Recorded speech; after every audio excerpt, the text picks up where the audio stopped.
Ibnu Khaldun. Jadi ketika ditanya siapa tokoh Tunisia, kita nggak monoton jawab Ibnu Khaldun aja. Maka dalam rangka mengenal lebih dekat tentang tokoh-tokoh yang ada di Tunisia, PCNU Tunisia menyediakan wadah untuk mengenal tokoh, yaitu kajian tokoh bersama PCNU Tunisia. Adapun minggu lalu kita udah mengenal tokoh ulama salaf ya, yaitu Sidi Mahrez yang disampaikan oleh Ustadz Andika minggu lalu. Adapun malam ini kita akan mengenal tokoh kontemporer yang mana hidup pada abad 19 terakhir, hidup pada abad 20. Kalau kita saat ini hidup di abad 21, tokoh ini hidup pada abad 20, artinya masih baru ya, 100 tahun ke belakang. Nah, tokoh ini aktif atau aktivis dalam bidang feminisme. Nah, oleh karena itu, tanpa banyak basa-basi, kita akan mengenal tokoh Thohir Haddad namanya. Beliau aktivis feminisme. Nah, untuk mengenal siapa Thohir Haddad, apa itu feminisme, dan bagaimana peran Thohir Haddad dalam menyuarakan feminisme, maka selengkapnya akan disampaikan oleh pemateri kita, Al-Ustadz Muhammad Darmas Setiadi. Waktu dan tempat kami persilahkan. Baik, bismillahirrahmanirrahim. Terima kasih sebelumnya kepada MC pembawa acara kita yang keren ya malam ini. Retorika bicaranya emang udah terlatih karena udah terpampang di semua media gitu. Senata siapa yang kenal gitu kan, yang nggak bilang. Iya. Terima kasih atas waktunya. Pertama-tama kita sama-sama kita hormati Ketua Dewan Suriah PCNU Indonesia, ada Ustadz Idris di luar. Kemudian Ketua Tanfis kita PCNU Indonesia, ada Ustadz Amin Khafidin Busro, LC gitu ya. Insyaallah. Terima kasih. Kemudian jajaran Dewan Tanfiziyah, pengurus harian PCNU Indonesia periode 2021-2022. Dan tak lupa para teman-teman, teman seperjuangan, teman satu alma mater, teman seperantauan di Tunisia. Insya Allah kita semua berkumpul di majelis ilmu, majelis salawat pada malam hari ini, tak lain adalah hanya untuk mendapatkan ridha Allah dan syafaat dari Rasulullah SAW, dan itu sebagai bekal kita, sebagai salah satu penyemangat kita dalam perjalanan menuntut ilmu ini, hingga kita membawa ilmu kita kepada masyarakat nanti dan bermanfaat sampai di akhirat nanti. Amin ya rabbal alamin. Alhamdulillah, salatu wassalamu ala Rasulillah Sayyidina Muhammad bin Abdullah wa ala alihi wa sahbihi wa ala amma ba'd. Baik teman-teman semuanya, alhamdulillah sudah pada tahu ya sama Ane ya. Karena mungkin teman-teman yang baru mungkin panggil aja Ane Dharma gitu. Kalau kemarin Andika atau disapa Ponjer 2 minggu lalu. Cuma maaf nih Jer, kemarin Ane nggak ikut kajian soalnya kajian ini ente soalnya masih ujian mana isi. Jadi kaget kan kemarin pas dibilang KU nih Dharma ente ini ngisi malam Jumat ini. Waduh itu H-3 H-4 itu kan. Ane belum siap, jadi Ane insya Allah seadanya aja ini. Dan di sini sifatnya baik fatayat ataupun yang lagi fatayat gitu. Mungkin di sini ada yang udah paham banget tentang feminisme ataupun dari Sarajin ataupun dari apa yang sudah mengkaji siapa nih tokoh Thohir Haddadnya gitu kan. Nah, Ane sendiri belum maksimal dari segi persiapan. Insya Allah Ane akan memberikan sebaik mungkin gitu pemaparannya gitu kan. Kalau nanti ada pertanyaan atau tanggapan atau mau menambahkan atau mau mengislah silahkan. Mungkin siapa yang udah Siska ya udah pernah ikut webinar PPI Timtengka yang feminisme itu ya, feminisme ya kan, yang berapa hari itu Ane nggak ikut sampai akhir itu. Baiklah teman-teman semuanya, dalam mengkaji tokoh kita nggak asing dong sama yang kita sini santai aja, nggak usah terlalu tegang. Kalau misal apa teman-teman sambil makan. Kalau film ada ini. Nah gitu. Mohon maaf nih ya di luar sebelumnya, mohon maaf di luar pengen cek suara Ane kedengeran nggak? Kedengeran ya? Ya. Jadi gini teman-teman, biasanya kalau dalam kajian tokoh nggak lain kita mengetahui kata kunci dari hal yang kontroversi dari tokoh tersebut seperti ini. Feminisme ya, Thohir Haddad ini. Kemudian yang kedua, siapakah Thohir Haddad? Ya gitu kan. Syakhsiyah beliau itu, kepribadian beliau gimana? Biografi beliau gimana gitu kan. Kemudian siratul ilmiah, perjalanan intelektualnya. Nah, kemudian dilanjutkan lagi dengan pemikiran atau gagasan khasnya yang merupakan itu bisa diimplementasikan sebagai kontribusinya untuk masyarakat pada masanya, dan nggak hanya sebatas pada masanya, tapi juga berefek pada masa-masa setelahnya. Apalagi beliau ini adalah seorang tokoh pembaharu gitu. Nah, kemudian terakhir baru ada namanya peninggalan atau karya dari beliau. Nah, pertama di sini tadi seperti yang diminta MC, pertama siapakah Thohir Haddad, kemudian kedua feminisme. Mungkin di sini kita kenalkan dulu nih, teman-teman udah pada kenal pastilah ya, feminisme ya, sebuah ideologi atau gerakan yang mana menjunjung tinggi, ingin sekali mengimplementasikan, merealisasikan dan mewujudkan kesetaraan gender di kalangan publik ataupun sosial masyarakat gitu kan, di segala ranah gitu. Nah, tapi kesetaraan gender di sini ya, karena kita beragama Islam, tuntunan kita adalah Quran dan Sunnah. Tidak selamanya kesetaraan gender itu ya harus sama rata ya. Adil terhadap perempuan itu nggak harus sama rata ya, nanti akan kita bahas.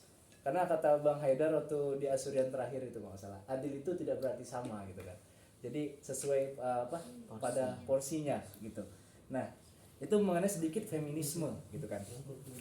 Mungkin kalau mau tambahin nanti mengenai feminisme, cuma kita nggak terlalu mendalam di situ ya, kita lebih ke syakhsiyat Thohir Haddad.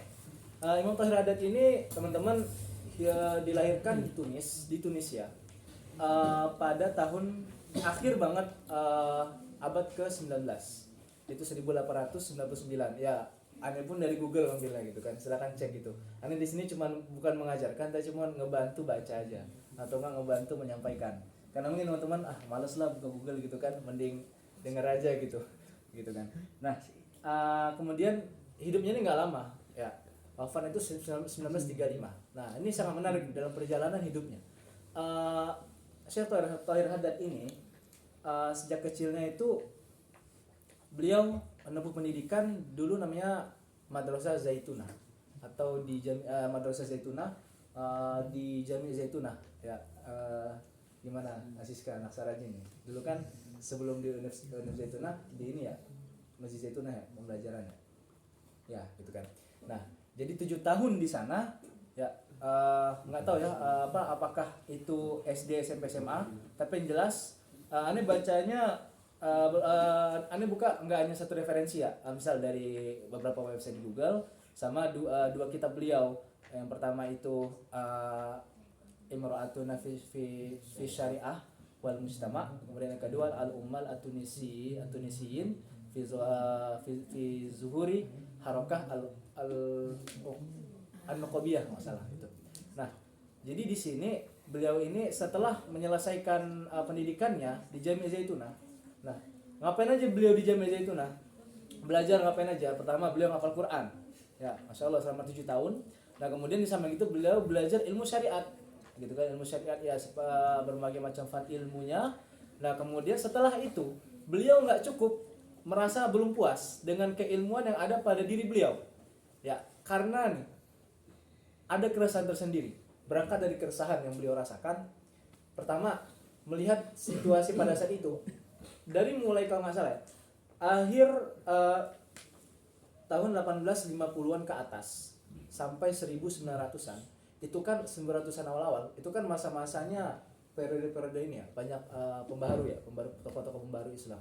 Karena memang ketika waktu itu di berbagai negara di Timur Tengah, khususnya kita melihat ke Mesir dan Tunis, karena memang sedang banyak sekali pergolakan dan kediktatoran yang dipengaruhi oleh penjajah. Ya, karena Tunis sendiri itu kan dijajahkan 1881 itu mulainya. Nah, sampai itu lama itu sampai 1956 baru merdeka gitu kan. Nah, akhirnya dalam masa penjajahan tersebut, nah banyak sekali pengaruh penjajah yang mempengaruhi para praktisi-praktisi politik di pemerintahan Tunis, yang mana sehingga itu banyak sekali menimbulkan dampak negatif terhadap masyarakat Tunis. Nah, tak lain yang terpenting yang sangat menonjol di sini adalah pertama, itu adalah perekonomian rakyat Tunisia. Kemudian kedua, kediktatoran itu merajalela. Ya, hukum-hukum yang diterapkan tidak sesuai sampai timbullah diskriminasi terhadap perempuan. Nah, di situ teman-teman. Nah, akhirnya melihat perkembangan itu, nah akhirnya beliau Thohir Haddad ya tidak cukup merasa tidak cukup mengenyam pendidikan di Zaitunah karena beliau beranggapan. Nah, di sini mulai nih ada ciri khas pemikiran beliau. Jadi beliau ini dikenal dengan tokoh liberal gitu, dikenal dengan tokoh liberal, agamis juga gitu. Nah kan beliau melanjutkan pendidikan di Tisa Afril. Dulu namanya nama aslinya ada Universitas Tunis ya. Tisa Afril lah kalau yang kita kenal gitu. Kenapa beliau melanjutkan pendidikan ke Tisa Afril? Nah, karena beliau merasa pendidikan di Zaitunah itu sifatnya konservatif. Benar Bang Idris ya, tradisionalis banget. Nah gitu kan, jadi benar-benar memperteguh turas-turas Islam. It's okay gitu kan. Nah, cuman kan ini dari pemikiran beliau, di balik itu nggak hanya cukup belajar ilmu syariat, tapi juga membutuhkan ilmu-ilmu lainnya, sehingga dengan beliau belajar ilmu lain ya berprogres ya, sifat progresif dalam pemikirannya, dia ingin membantu masyarakat Tunis untuk bangkit melawan penjajah dan diskriminasi terhadap kaum perempuan. Nah disinilah mulai pergerakan beliau. Nah ada dua yang khas di sini dari beliau. Pertama, beliau merupakan aktivis pergerakan sosial ya, melawan penjajah. Nah kemudian yang kedua, nanti kita fokus kepada ya bagaimana beliau menggerakkan bagaimana beliau melakukan pergerakan reformasi untuk memberikan solusi terhadap melandanya diskriminasi terhadap perempuan. Nah nanti ada solusinya di situ menurut beliau. Nah pertama kita bahas dulu mengenai pertama nih, yaitu bagaimana pergerakan sosial beliau nih, pergerakan reformasi di publik beliau nih seperti apa di masyarakat masyarakat, yaitu demi membangkitkan ekonomi yang dikuasai oleh diktator ketika waktu itu. Udah pada tahu diktator kan? Ya, penguasa yang semena-mena gitu kan. Nah dalam melakukan pergerakannya, beliau ini nggak hanya bergerak sendiri, tapi juga termotivasi dengan Abdul Aziz As-Sa'alabi. Nah ketika waktu itu, nah jadi beliau banyak sekali mencontoh tokoh-tokoh figurnya. Nah kemudian dari situ beliau mengajak masyarakat, ayo kita semua bergerak. Nah sehingga disitulah masyarakat ikut beliau, ayo kita melawan penjajah gitu kan, untuk melawan ketimpangan atau tidak ada keseimbangan perekonomian di Tunis ketika waktu penjajahan tersebut gitu. Belum lagi ketika beliau memberikan kritik-kritik lewat media baik itu surat kabar ataupun apa.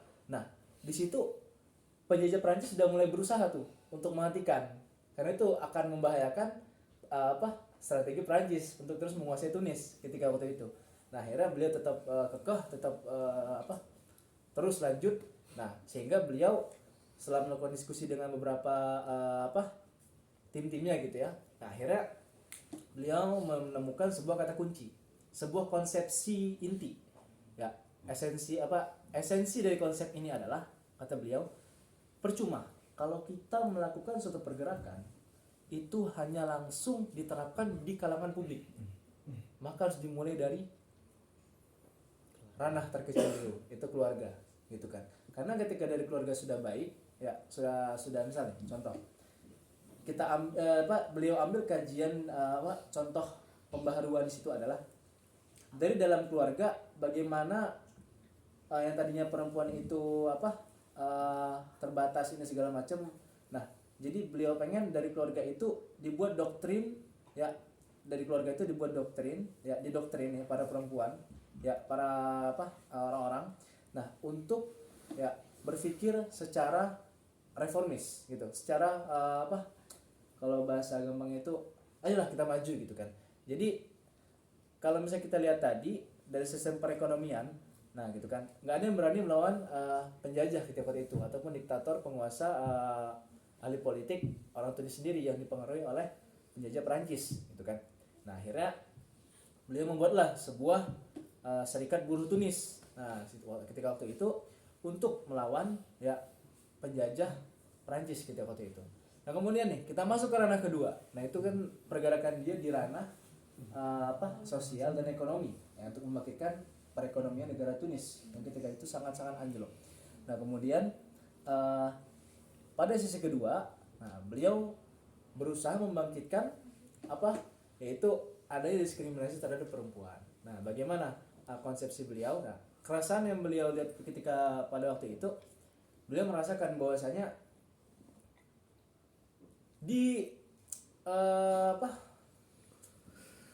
Para petinggi negara itu nggak hanya diisi dengan para penjajah, politikus Tunis yang mungkin jadi boneka bagi penjajah Prancis juga.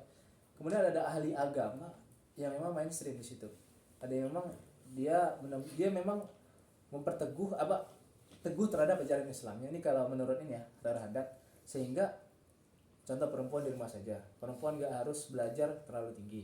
Kemudian perempuan kemana-mana harus menutup aurat ini segala macam. Nah disinilah kritik beliau terhadap kondisi perempuan ketika waktu itu. Beliau menganggap, kalau nggak salah yang aneh baca, yang aneh pahami dari kitab itu Imra'atuna fi Syariah wal Mujtama itu di gerakan feminisme Thohir Haddad ini adalah bahwasanya beliau itu mengkaji berkali-kali, nggak ya sekali ya, dengan karena beliau dilandasi dengan rasa penasaran, akhirnya beliau mengkaji nih ayat-ayat yang tentang hukum keluarga dalam Quran, konsep-konsep fikih itu seperti apa. Nah di sini beliau menyimpulkan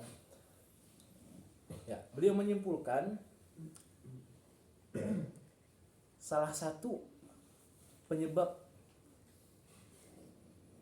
terjadi diskriminasi bagi perempuan itu karena terlalu kerasnya hukum Islam, terutama dalam ketentuan hukum keluarga terhadap perempuan. Nah, bagaimana perempuan di keluarga? Pertama nih, mungkin tiga hal ya, yang tiga permasalahan besar di sini menurut beliau. Yang pertama itu adalah bagaimana beliau mengkritik hijab jilbab ketika waktu itu. Nah, gitu kan. Kemudian yang kedua, kalau nggak salah masalah ini poligami. Nah di situ karena yang namanya poligami katanya itu sebenarnya nggak masalah bagi perempuan ini segala macam, nggak sesuai dengan tujuan atau prinsip dasar Islam gitu kan. Nah kemudian yang ketiga, apakah perempuan ini nggak boleh gitu menempati posisi tertinggi di suatu pemerintahan atau instansi yang mana perempuan ini bisa mencetuskan atau memutuskan suatu keputusan. Ini jika sebenarnya ada contoh. Kita ambil yang pertama tadi dari segi hijab dan jilbab. Dari hijab dan jilbab di sini, aneh penasaran pas ngebaca. Masa ya sih mengkritik hijab dan jilbab gitu kan. Nah, tapi setelah aneh sempat diskusi sama dosen juga tadi pagi. Menurut dosen itu yang masuk jilbab atau hijab di situ adalah niqab. Gitu. Karena ketika waktu itu salah satu penyebab perempuan pertama itu sudah mendapatkan pekerjaan atau apa, karena memang ada beberapa instansi yang tidak mengizinkan untuk memakai jilbab apalagi niqab gitu kan. Nah kemudian beliau mengkritisi itu, katanya Islam terlalu keras gitu kan, jadi nggak adanya kebebasan, jadi beliau menganggap jilbab itu ya, jilbab, hijab, niqab itu bukan secara dasarnya diwajibkan oleh Islam. Nah, karena beliau melihat toh jilbab kita masuk ke niqab sini ya, kita masuk ke niqab. Niqab aja masih banyak ikhtilaf ulama gitu kan. Jadi menurut beliau itu bukan termasuk yang diwajibkan atau dipaksa oleh Islam. Nah, tapi merupakan tradisi masyarakat kata beliau waktu itu. Nah, akhirnya di situ banyak sekali menuai kritikan beliau itu kan. Nah, coba kita lanjut ke masa selanjutnya. Nanti kita sambungkan dari tiga permasalahan ini, karena nanti ada dialog beliau sedikit dengan pertanyaan beliau dengan para ulama, para ahli fikih ketika waktu itu. Satunya adalah Syekh Mu'tabar Ibn Asyur. Nah, kemudian yang kedua tadi permasalahan apa tadi? Pertama tadi jilbab hijab, dan yang kedua poligami. Nah, gitu kan. Kalau menurut beliau poligami itu sudah seharusnya nggak usah ada lagi gitu. Karena pertama dilihat dari segi perceraiannya. Nah, dari segi perceraian yang waktu itu kan yang bebas menentukan talak itu kan laki-laki, gitu kan.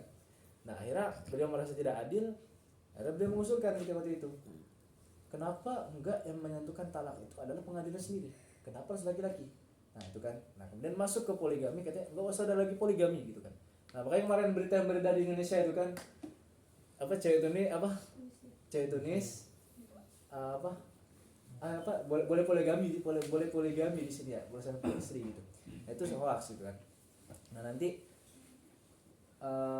statement yang beliau keluarkan ini akan berdampak pada hukum tata negara Tunis dari pasal perkawinan gitu. Nanti lanjut. Nah kemudian dari segi poligami, nah kemudian yang ketiga, bagaimana apakah wanita ini boleh memimpin pada instansi-instansi pemerintahan ataupun di ranah apapun itu. Nah gitu kan. Nah setelah beliau berdialog dengan para ulama ketika waktu itu, termasuk ada Syekh Muhammad Thahir Ibnu Asyur. Nah situ dari para pandangan ahli fikih di sini, perempuan itu boleh menduduki suatu jabatan di pemerintahan, tapi nggak boleh memutuskan suatu keputusan. Nah gitu. Nah kemudian kata beliau, akhirnya terdapat kesimpulan di situ, wah kalau kayak gini ajaran Islam itu hanya akan stagnan, hanya sifatnya konservatif, dia tidak menerima tidak menyesuaikan pada konteks yang ada, gitu kan. Nah makanya di situ akhirnya beliau memberikan solusi dan saran. Nah di antara saran-sarannya ketika waktu itu tadi, ketika jilbab nggak harus ketika niqab itu nggak harus dipakai setiap perempuan, nggak wajib gitu kan. Nah kemudian yang kedua, masalah tadi poligami seharusnya dihapuskan. Nah kemudian yang ketiga, yang terakhir ini masalah perempuan ini, beliau menentang keras sehingga beliau ini, ya udah untuk perempuan ini kan kita gerakan feminisme nih, kayak gitu kan, agar perempuan tidak dianggap remeh lagi, agar menjunjung hak tinggi perempuan, karena pada hakikatnya bukankah Islam menjunjung tinggi kesetaraan, gitu kan. Nah, akhirnya di situ ada beberapa kalangan masyarakat menerima pendapat beliau. Nah kemudian ada lagi nih di sini yang luar biasa, bagaimana reaksi para intelektualis ketika waktu itu, para ulama maksudnya, apalagi alma mater beliau dulu, Zaitunah gitu kan. Nah akhirnya Dewan Zaitunah mencabut ijazah kelulusan beliau waktu itu. Nah akhirnya beliau waktu itu sangat dikecam, dibilang sesat, terus liberal atau apa gitu kan, menentukan hukum seenaknya. Ya memang hukum Islam itu tegas. Anda teringat dengan sebuah statement dari Profesor Ismail Fajri Alatas, orang Indo, dosen dosen ini ya, Islamic Studies ya, di New York University.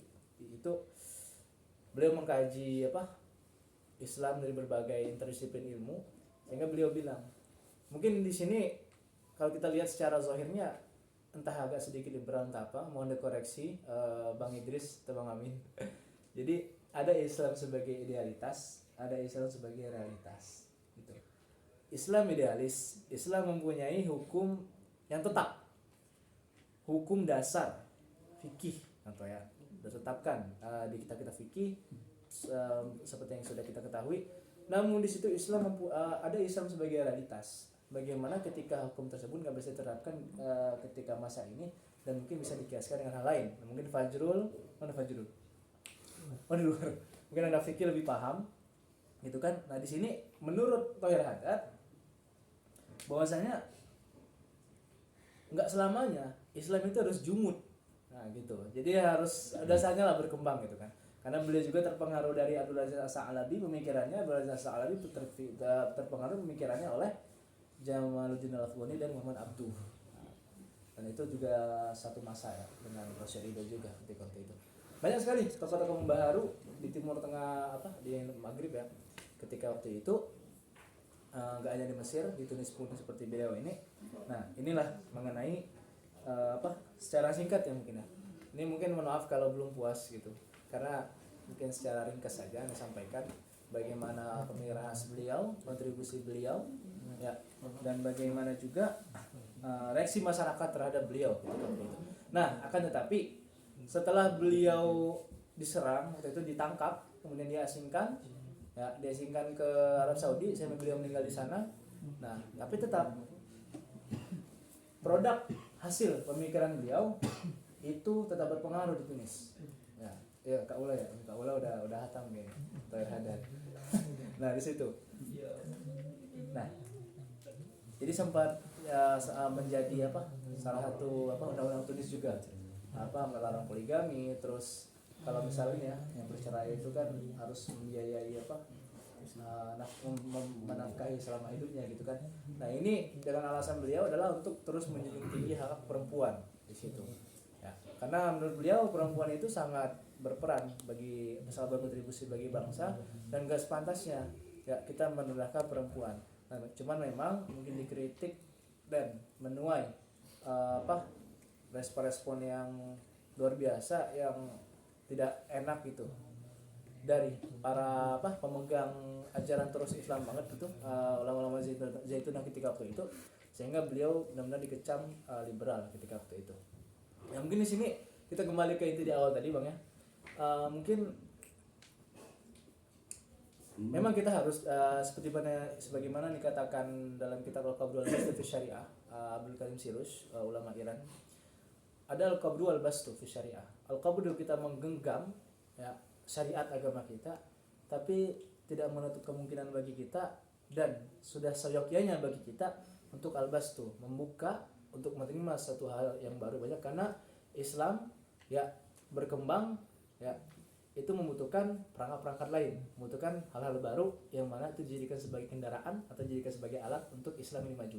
Nah, di situ.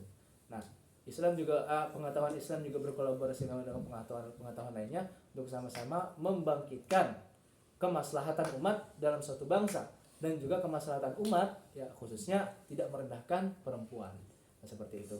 Mungkin itu saja yang dapat Anda sampaikan. Kalau misalnya ada yang salah tolong dibenarkan, kalau kurang tolong ditambahkan. Kalau ada yang penasaran silakan bertanya, tapi silakan yang lain juga untuk menjawab.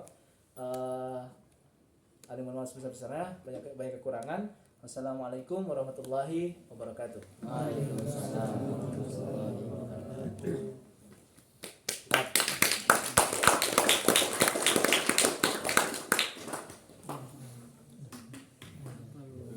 Baik, terima kasih banyak Ustadz Dharma atas pemaparan materinya mengenai kajian tokoh. Adapun selanjutnya adalah sesi tanya jawab yang hanya dikasih kesempatan untuk 2 penanya, baik laki-laki ataupun perempuan. Kemudian selain bertanya bisa juga menanggapi, barangkali ada yang saya agak setuju sama Toir Hadad, boleh langsung aja dilemparkan tanggapannya. Selama 20 menit. Silahkan. Anda tadi cuma bercerita ya, nggak setuju nonton adat ya? Iya. Enggak. Masuk nih.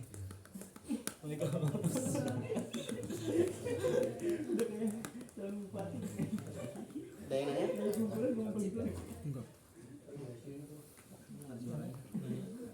Pertanyaan dari Irfan, enggak, Bang Irfan. Terima kasih atas waktunya. Terima kasih atas kesadaran ngobrolnya. Saya hanya penasaran saja bagaimana sikap Ibnu Mansur yang kita tahu bahwa beliau juga pembahas Tunis, terkenal dalam keilmuannya yang sangat mendalam ya, tafsir, adab dan hal lainnya. Saya hanya penasaran, mungkin dari teman-teman yang lain juga bisa menambahkan bagaimana sikap Syekh Thohir menanggapi pemikiran Tohir Hadad. Itu saja. Itu. Nah, Oke. Langsung dijawab apa dibungkus dulu? Dijawab. yang bungkus. Oke, satu pertanyaan pertama kita bungkus ya teman-teman semuanya. Satu lagi dari perempuan barangkali biar gak dianggap bahagia.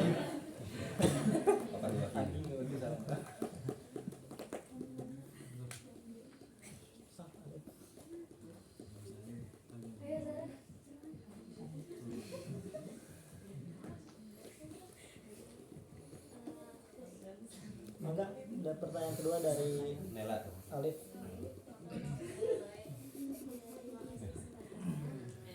Pertanyaannya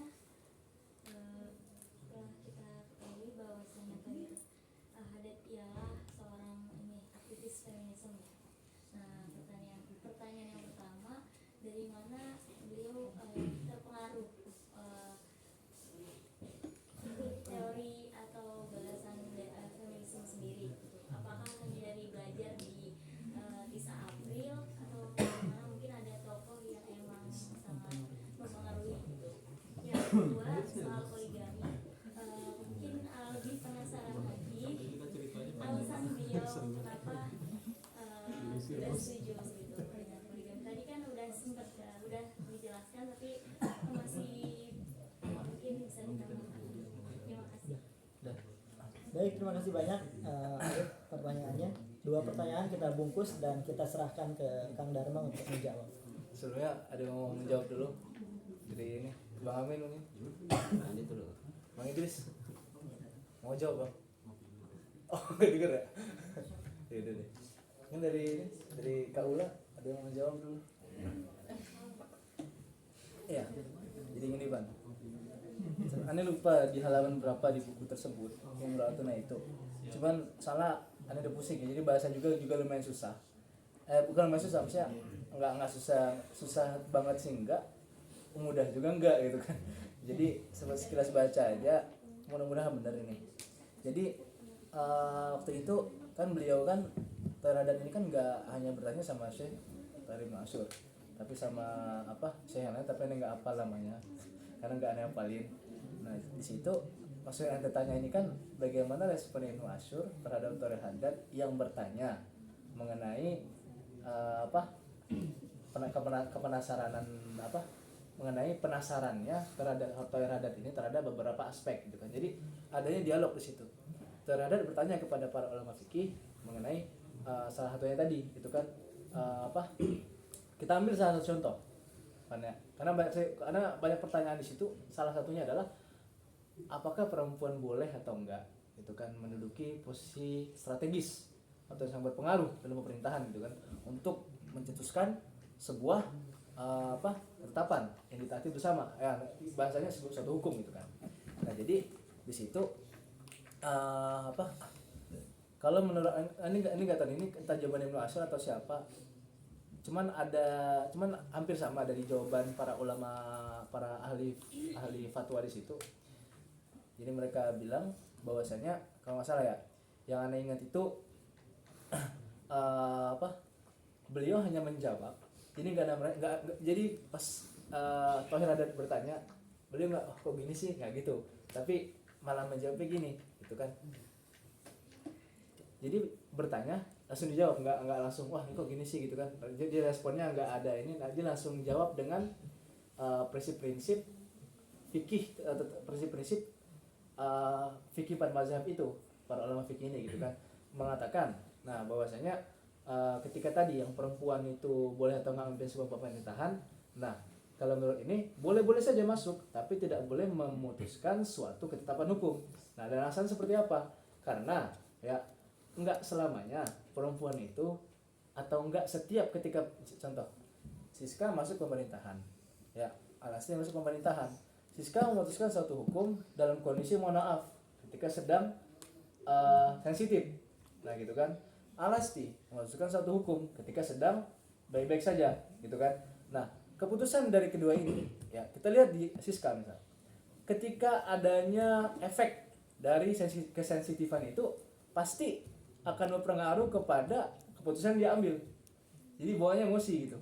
Nah gitu kan. Kemudian yang kedua, Alasti dalam kondisi baik-baik saja, bisa jadi keputusan yang beliau tetapkan ketika waktu itu untuk jadikan sebuah hukum tata negara itu benar-benar baik, benar-benar nggak ada bahaya sama sekali. Bijak. Ya. Bijak. Iya gitu kan, bijak kalau bahasa ini ya, simpel lah.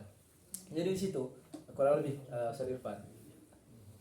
Jadi lihat dari kemaslahatan perempuannya itu. Kalau laki-laki kan nggak ada ini ya, nggak ada halangan apa, sehingga kalau perempuan kan ya udah pada paham lah ya, ada situ-situ tertentu yang memang mereka sangat sensitif seperti itu.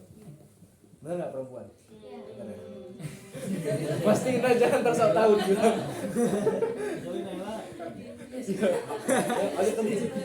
Alif tadi pertanyaan pertama apa? Lupa. Oh pengaruh.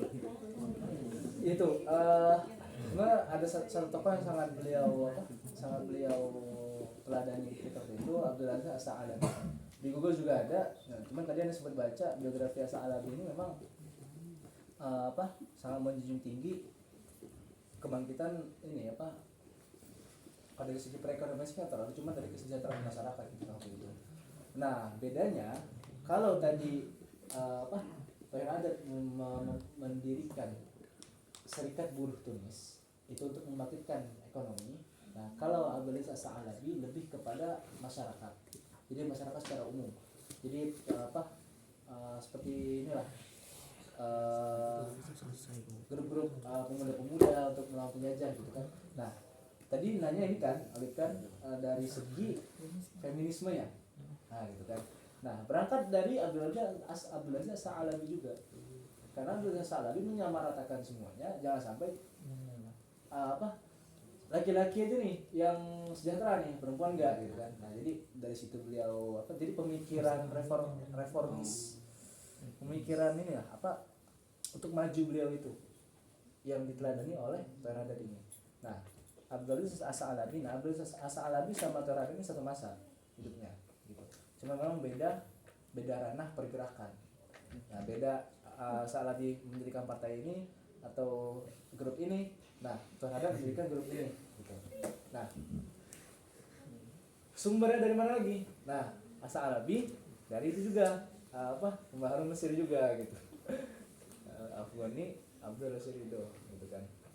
Nah, kalau Abdul lebih terkenal dalam politiknya, Afghani ke politiknya, Abdul kepada dakwah agamanya, Ridho gabungan dari kedua itu. Bukan sampai jatuhnya ketika itu tepat bersama dengan Konstantinopel kayak kemarin. Gitu. Kemudian kita aja apa? Sebentar. Feminisme tadi ini ya, karena keresahan beliau melihat wanita ketika pada masa penjajahan waktu itu. Kenapa menolak poligami? Nah, gitu, karena beliau merasa dengan adanya poligami, pertama ya, kalau kita lihat dari poligami itu apakah rela perempuan cintanya terbagi gitu kan? Nggak rela kan? Nah, jadi di situ beliau melihat nggak ada keadilan bagi perempuan di situ, ya kan? Iya sih kan? nggak ada keadilan bagi perempuan di situ. Jadi seakan-akan karena beliau ada lagi nih yang dari penafsiran beliau terhadap Al-Quran yang Masna wa Sulasa wa Ruba itu, beliau menganggap itu bukan hukum dasar untuk poligami malah. Jadi itu hanya pilihan, ikhtiar aja. Jadi nggak ada hukum dasar Islam mewajibkan atau menyunahkan poligami enggak. Menyunahkan poligami enggak. Itu ikhtiar aja menurut penafsiran beliau. Jadi sebelum beliau mendeklarasikan kepada masyarakat, kepada mukhatabnya, jadi beliau memang mengkaji secara kritis dengan pemikiran bebas beliau benahi selama di Universitas Tunis 9 April. Karena memang sangat terbuka pemikiran waktu itu dan berprogres pemikiran dia selama menempuh pendidikan di sana. Mungkin bisa membantu. Udah terjawab belum? Saudara depan, udah kejawab belum? Agak kejawab. Ini kan apakah Syekh Tohir termasuk orang yang mengecap pemikiran Tohir? Pemikiran Tohir Adat itu sebagai liberal atau gimana? Kalau dari segi ini sendiri individu saya tidak merasa mereka tahu. Cuman kalau dari secara umum ulama Zaitun ketika waktu itu, apalagi guru-guru beliau yang sama mempertahankan turas itu sangat mengecam. Nggak lebih spesifik ke per individual ulama ya. Allahu a'lam. Terima kasih. Sama-sama. Terima kasih banyak Ustaz Dharma, Teh Olive, Kang Irfan, mudah-mudahan puas jawabannya. Kalau belum puas, abis ini kita puaskan dengan makan-makan ya. Untuk selanjutnya, terakhir sebelum ditutup, barangkali ada yang mau menanggapi? Kang Amin? Siap. Saya nanggapin sedikit ya. Terima kasih pertama buat Mas Dharma yang sudah menyampaikan tentang Tohir Adat. Jadi yang perlu ditekankan untuk kajian tokoh ini, jadi kita bersifatnya kajian, jangan dianggap kalau misal ketika Mas Dharma tadi menyampaikan ini seakan-akan harus kayak gini, enggak. Jadi ini bahasanya kajian kita menyerap informasi, oh Tauhid Hadad itu apa sih, orangnya kayak gini, dalam fikrohnya kayak gini, dalam bermuamalahnya kayak gini. Nah itu mungkin itu Tauhid Hadad.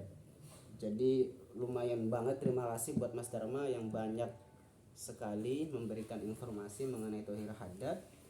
Nah kemudian saya mau menanggapi sedikit antara, jadi tadi kalau misalnya Mas Dharma sering kali menyebutkan kata Islam. Nah, di sini saya mau membedakan Islam dengan syariah. Nah, kalau misalnya yang dalam perilaku kita, muamalah kita, itu kita sebut dengan syariah. Nah, Islam beda lagi gitu loh. Kayak misal saya bermuamalah dengan Mas Dharma, transaksi, sholat, itu namanya syariah. Dan syariah sendiri itu ntar berbeda. Ya, kita bermuamalah misal dalam madhab Asy'ariyah kayak gini, madhab Mu'tazilah kayak gini, nah itu semuanya syariah.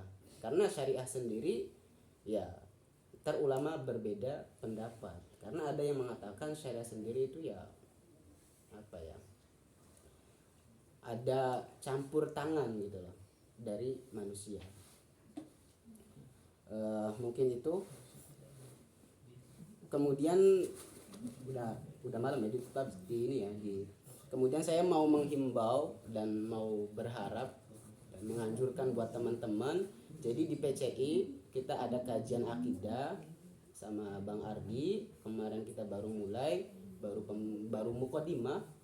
Nah jadi harapannya buat teman-teman semua, kemarin sudah hadir banyak dari laki-laki, perempuan ada masih sedikit.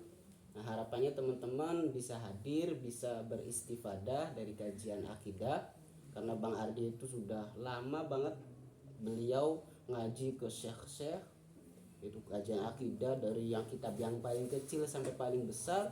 Nah monggo teman-teman jangan mengandalkan, jangan merasa cukup dengan misal belajar di kampus, tapi ini kesempatan belajar akidah sama orang sendiri, sama Bang Ardi. Maka harapannya teman-teman bisa hadir malam Kamis waktunya. Mungkin itu. Ada pengumuman? Dedeng? Dedeng ada nggak? Deng, pengumuman nggak Deng? Ngomong aja bentar. Ngomong bentar ya.